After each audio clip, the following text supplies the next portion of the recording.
మనకి తాళపత్ర గ్రంథాలు అంటారు కదా. పాత రోజులలో మనకి ఇప్పటికి మళ్ళీ పుస్తకాలు లేకపోతే ఈ డిజిటల్ ప్లాట్ఫారాలు లేవు. ఆ రోజుల్లో ఆకుల మీద రాసేవాళ్ళు, తాటి ఆకుల మీద రాసేవాళ్ళు. తాళపత్ర గ్రంథాలు అంటారు. వాటిని జాగ్రత్తగా ఎట్లా చేయాలి ఇదంతా కూడా తెలుసు.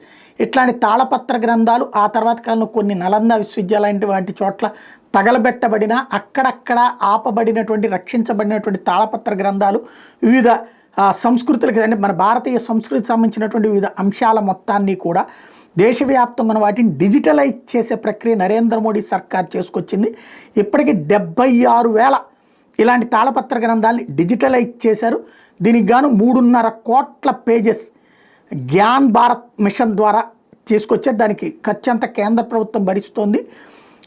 ఇవన్నీ కూడా నమామి NAMAMI నమామి.gov.inలో మనకు కనబడతాయి.